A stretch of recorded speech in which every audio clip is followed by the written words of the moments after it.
This is every episode of Tiny Toons Reviewed Part 4. Good news, update, I'm up to Season 3, Episode 9, so all you have to do is watch like 11 more episodes, plus the 2 specials and the movie, which I haven't watched yet. Well, I did watch it previously, but yeah. Anyway, let's go ahead with Tiny Toons Every Episode Reviewed Part 4, starting with an episode, every per-session episode. I'm just elongating this for no actual reason. It's going to be way harder for me to edit, and I should just probably stop the recording now. Hey, the part that you just heard is dated because for some reason I decided to edit the audio 2 weeks after I even recorded it for some reason because I'm lazy. But at the time that you're hearing this and me editing this and me posting this, I finished the whole entire Titan series, so yeah. Anyway, just know that what you just heard was dated. Well, not what you just heard, but the previous recording. I am elongating this for no reason. It's going to make it even harder for me to edit, instead of just putting it in text. Because I'm lazy, but also not lazy enough to overwork myself for no reason. So, yeah, well, considering how lazy I am, I guess that would balance out to be normal. I should have just stopped this like 30 seconds ago. Anyway, this part starts with episode 31, Sawdust and Toonsil. Horrible pun, by the way. Gogo gets captured by some guy called Stylus Wonder who owns a circus. So Buster, Babs, and Plucky have to join the circus to save him, which is only in a little bit of the episode, but the episode is overall 6 out of 10. This episode is animated by Acom, which is incredibly obvious to anyone, but apparently not obvious to people who edit the credits, because for some reason it's credited to Wang. There's no parts in the episode that look like they were even animated by Wang, and no other Acom episodes, any additional animation done by any other studio. So, yeah, it's Acom. This episode is a 6 out of 10. Gogo almost dies because apparently he runs out of wackiness if he's in the real world too long, which makes no sense, is not canon because it's not in any other episode. This episode just kind of has horrible pacing and also stupid stakes with Gogo dying. Who the hell came up with that? Yeah. Also, another note about the people in the credits not even knowing their own production is that Rob Paulson, who voices the highly acclaimed character of Concord Condor and all the people, also voices Yakko and Pinky in Animaniacs. So I just want to mention something more relevant, just in case you somehow didn't know who he is. But anyway, he's credited with voicing Stylus Wonder, even though it's incredibly obviously Frank Welker who voices Gogo and also some characters in Animaniacs. So, yeah, I guess they realized how shitty it was, but they were too lazy to even pay attention to the episode because it's so boring. So, yeah, 6 out of 10. I mentioned that like a billion times already, so I just wanted to mention it again. 6 out of 10. Also, at the end, Stylus Wonder falls into hell. Great for kids. Next is Spring and Egg Makers, featuring Babs as Tinker Bunny, blowing away the winter snows to reveal springtime, boy. The first episode, short thing, Love Among the Toons, featuring Elmer as Cupid from The Stupid Cupid, gives his job to Concord Condor for some reason, who messes everything up. This episode is a 6 out of 10. Not only does it barely have any pacing, plot, or gags, but also has Monty and Babs almost getting murdered at the end, and their reaction when the spell is undone or whatever is basically just the only thing I really got out of the experience. But, yeah, the Monty and Babs thing is weird, but I think they should actually spend more time on it, instead of spending it 2 seconds trying to juggle the Elmer Cupid running off and having fun and laughs, Concord being a stupid idiot, and Monty and Babs getting married, trying to juggle all of that in a 7-minute cartoon, and way too much time is spent on the setup, which is barely even good. So, yeah, 6 out of 10. Also, there's a part where the Cupid Overlord has the Elmer Cupid look through a Viewmaster, and there's horrifying clay sculptures of everyone running around. So, that was fun. But, anyways, this episode, 6 out of 10. Next short is Amara's spring cleaning, where Amara cleans her house to the tune of classical music. So, yeah. This is what I was talking about in one of the previous reviews, where some of the Amara cartoons, well, it's kind of wrong since some of the Amara cartoons actually around the time they made that statement in one of the previous parts that I'm too lazy to search through my own videos for. But I talked about the later Amara cartoons evolving into her just torturing animals, but actually that was the thing the whole time. I just didn't notice. It was actually goodly executed. But yeah, anyway, Amara just tortures a bunch of animals while spring cleaning. It's kind of the story, and there's classical music, so that's good. A fish almost dies until the stupid ending. 4 out of 10. Last is That's Incredibly Stupid, where Plucky and Dizzy go on a game show. It's 7 out of 10. It's just Plucky trying to fake something, so then Dizzy ends up getting a prize in the end, but it's not actually a prize, it's kind of just like a consolation prize. Plucky randomly gets beat up in the end, and yeah. This episode, the whole entire episode, 3 cartoons added up and divided and averaged. It's a 6 out of 10. The cartoons are barely even good. Also, That's Incredibly Stupid has literally nothing to do with the theme, which is spooky and makers. Also, why did you have Plucky and Dizzy instead of the usual pairing of Plucky and Hampton? So that's weird. And also stupid. Incredibly stupid. Get it? Because the episode is titled that, and also it is that. Next is Psychic Phenomenon Day. In the wraparound scene, Shirley tells the characters' fortunes, which is the shorts, and the first short, Peace of Mind, features Calamity Coyote falling to his death, while Wile Coyote tells his life story. This one is a decent one. Next is Class Caught Up, which is One Froggy Evening, but with Hampton. This one is also decent. Rear Window Pane is about Plucky giving a pair of binoculars while in the hospital. It thinks that Elmer Fudd is growing alien clones of himself, which are eggplants, but then they're randomly alien numbers in the end for some reason. Plucky says holy homicide. That's the only thing I ever got out of the episode. It's also a parody of a movie, I think it's called Rear Window, which I know nothing about besides the title and the fact that this episode is a parody of it. So yeah, all these shorts in this episode are basically just decent. Winding up in an episode that is just decent. So yeah. Next is the Wild World of Elmira, where in the wraparound segments, Buster and Babs host the Weird World of the Wild, which isn't what the episode's called. Today's subject is Elmira! This is the crappy TMS episode I was talking about earlier in one of the previous parts. Spoilers, by the way. Why did they get TMS to animate such a not even barely even good episode? First short, Turtle Hurdle, features the highly acclaimed and great character of Tyrone Turtle, making his grand return from Here Today, Gone Tomorrow. He escapes from Elmira's house as across a busy street to get to his home. Also stars Michigan J. Frog singing around. This short reuses animation from Baghdad Bunny, also reused from Double Doggy. So yeah, I guess just a random stock animation that they made. Basically, there's no help at all. Basically, just singing and being horribly annoying. It also features a Sam in one part, voiced by Charlie Adler, but only says one line, so yeah, 7 out of 10. Then the next short, Julie Davy, features Elmira taking care of a baby who hates her. There's a part where the baby floats out of a bathtub as a bubble and comes up through the chimney. So that was great. And Elmira puts a baby bottle in the microwave on 8 million degrees. That's really the highlight. This one's also decent. This episode is mostly ruined by Go Fetch, which is a 4 out of 10. It's super forgettable and has Elmira playing fetch with Borky Murky. I basically just had the least amount of reaction possible throughout this whole thing. Barely any pacing, barely any gags, and yeah, why did they get TMS to animate such a trash? This episode overall is a 6 out of 10. But there's actually a great TMS episode next, so yeah, I guess that makes up for the shadiness. Partially. Next is A Ditch in Time, where Plucky invents a time machine and then travels back in time to warn himself to do his homework because he forgot to. Then Buster and Babs end up being sent back to the prehistoric era. Then randomly in the future, there's a monster Dizzy that Elmira tries to catch.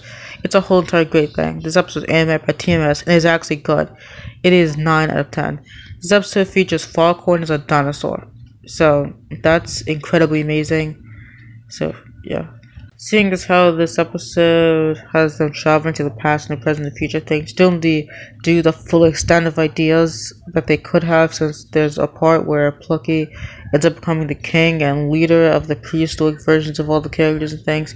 There's also a side plot of Buster and Barry trying to get back to Plucky. They travel to the future, the future from wherever it is that Plucky is, so yeah. Anyway, this episode is great. One problem I have is a stupid plot hole that they make a stupid joke about, where in Act 3, for no reason, Stone Age Acme Acres is destroyed for no reason. It is not explained.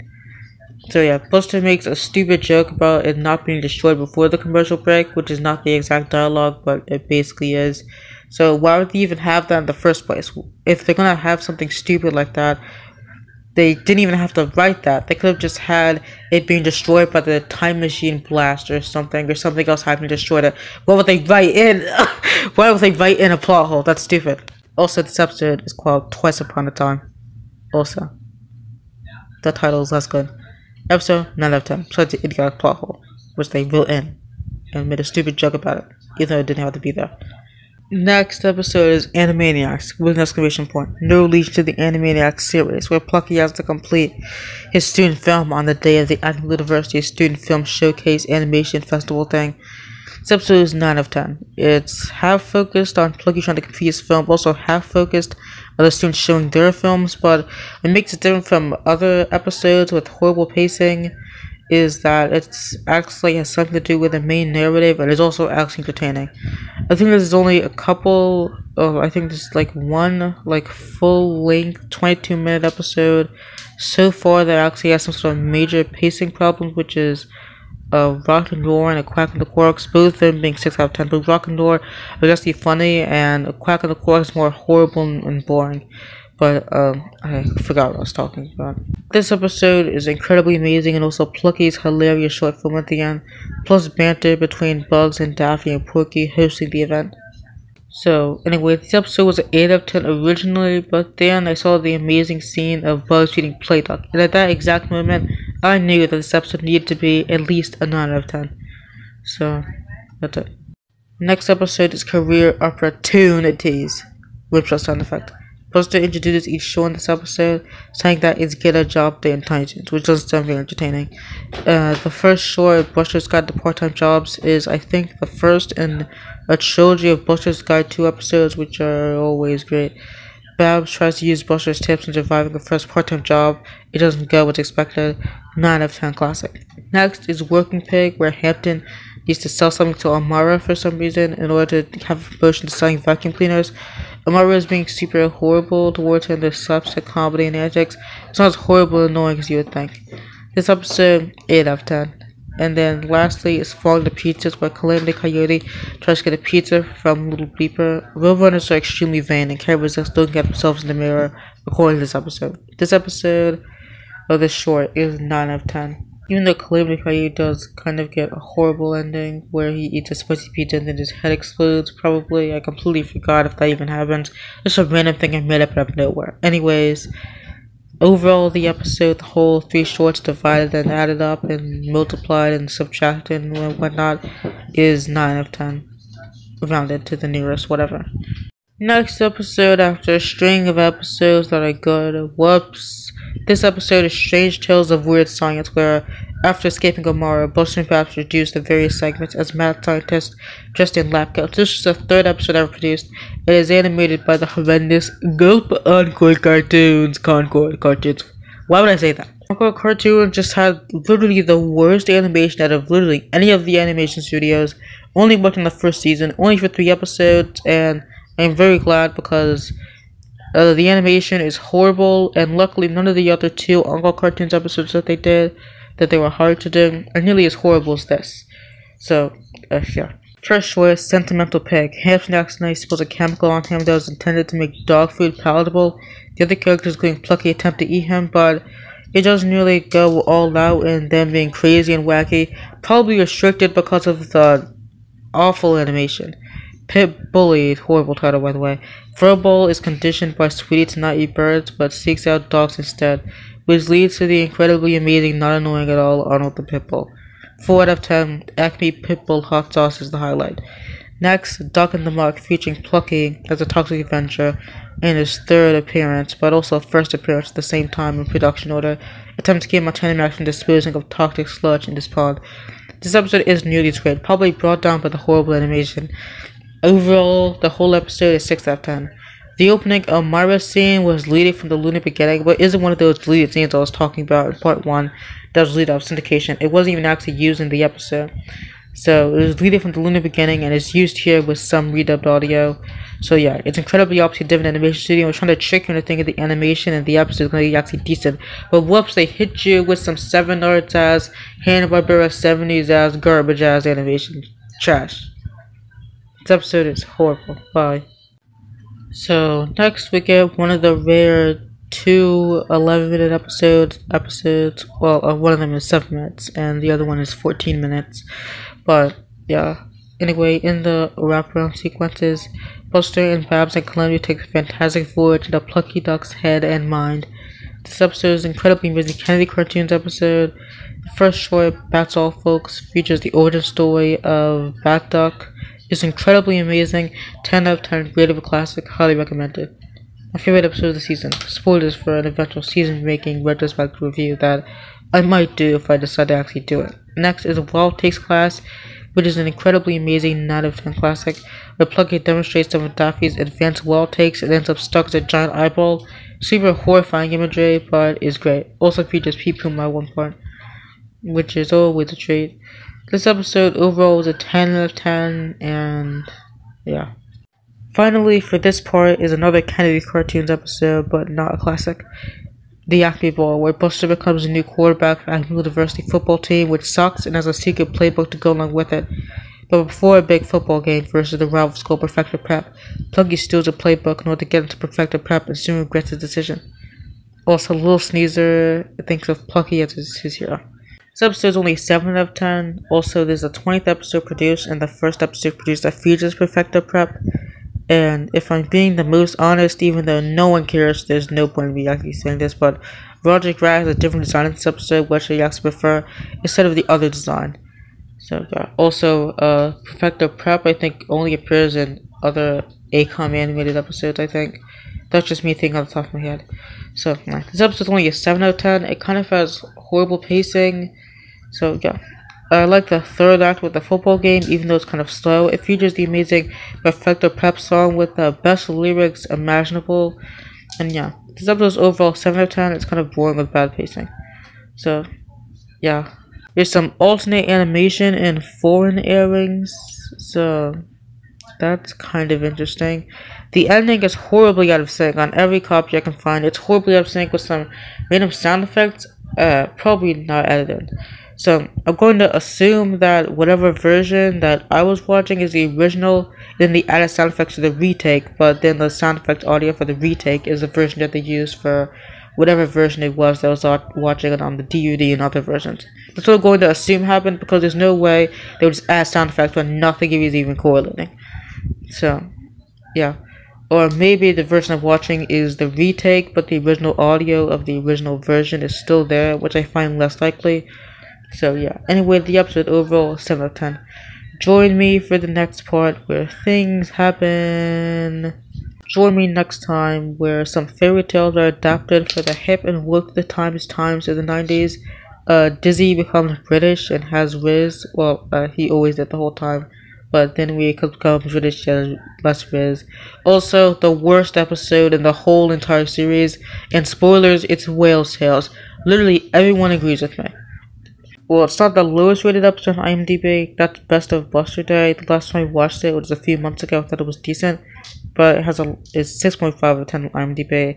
Which means that it has a lower rating than Whale's Tales, but also that it means that it also means that Whale's Tales is higher than a 2 rating on IMDb. Which worries me, but yeah, it's the worst episode of the whole entire series. I'm gonna save my ranting and raving from when we actually get to it. Bye.